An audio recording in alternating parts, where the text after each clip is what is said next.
नमस्कार, मैं डॉक्टर मंजू भार्गवी भार्गवी सिन्फो में आप सभी का हार्दिक स्वागत करती हूँ। आज मैं आप लोगों को चंद्र गहना से लौटती बेर कविता का सारांश सुनाने जा रही हूँ। उससे पहले हम लोग एक बार कविता को पढ़ेंगे। देख आया चंद्र गहना, देखता हूँ दृश्य अब मैं, मेड़ पर इस खेत की बेटा अकेला, एक बीते के बराबर, या हरा टिंगना चना, बांधे मुरेटी शीश पर, छोटे गुलाबी फूल का सज कर खड़ा है, पास ही मिलकर उगी है, बीच में असली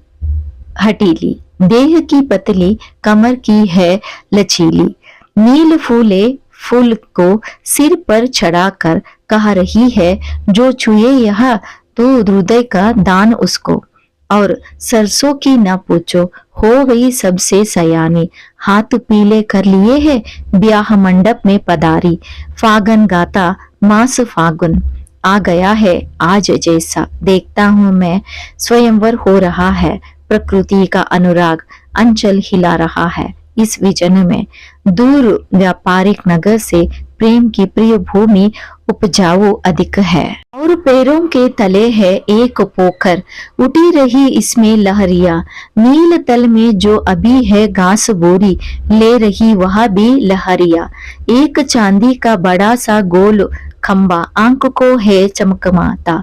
है, कई पत्थर किनारे पी रहे चुपचाप पानी, प्यास जाने कब बुझेगी, चुप खड़ा बगुला डुबोई टांग जल में, देखती है मीन चंचल, ध्यान निद्रा त्यागता है, चट दबाकर चोंच में नीचे गले के डालता है, एक काले मात पली चतुर चिड़िया, श्वेत पंखों के जपटों पर फैरना, टूट पड़ती है भरे जल के हृदय पर, एक उछली चटुल मछली चोंच पीली में दबाकर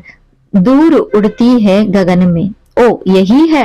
भूमि ऊंची है जहां से रेल की पटरी गई है, ट्रेन का टाइम नहीं है, मैं यहाँ स्वच्छंद हूँ, जाना नहीं, चित्रकूट की अनगढ़ चौड़ी, कम ऊंची ऊंची पहाड़ियां हर दिशाओं तक फैली है, भांज भूमि पर इधर उधर रीवा के पेड़ कांटेदार कुरूप खड़े हैं, सुन पड़ता है मीठा मीठा रस टपकता, सुगुन का स्वर ठे ठे ठे ठे, सुन पड़ता है वनस्थली का हृदय चीरता, उठता गिरता सरस का स्तर, टिरटे टिरटे, मन होता है उड़ जाऊं मैं,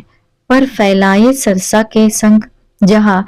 जंगल जोड़ी रहती है, हरे खेत में सच्ची प्रेम कहानी सुन लूं चुप्पे चुप्पे। कविता का भावार्थ ऐसा है। कवि केदारनाथ चंद्र गहना देकर लौट रहे थे कि फसलों और वनस्पतियों के प्राकृतिक सौंदर्य में उलझकर वे खेत की मेंढ पर बैठ गए। उनके ठीक सामने एक छोटा चने का पौधा था, जिसके गुलाबी फूल की पगड़ी बांध रखी है, उसी से सटकर अलसी खड़ी है, पीली पीली सरसों भी सयानी हो गई है। इन सभी का एकत्रित होना कवि को स्वयंवर का आभास देता है। खेत के नीचे की तरफ पोखर में भूखे रंग की घास लहरें ले रही है, पानी में एक चांदी का सा खंभ चमचमा रहा है, किनारे पर पत्थर पड़े हैं, पानी में खड़ा बगुला मौका लगते ही मछली को मुंह में दबा लेता है। जब कवि ऊपर देखते हैं तो रेल की खाली पटरी दिखाती है, चारों तरफ छोटी छोटी पहाड़ियां दिख रही है, जिन पर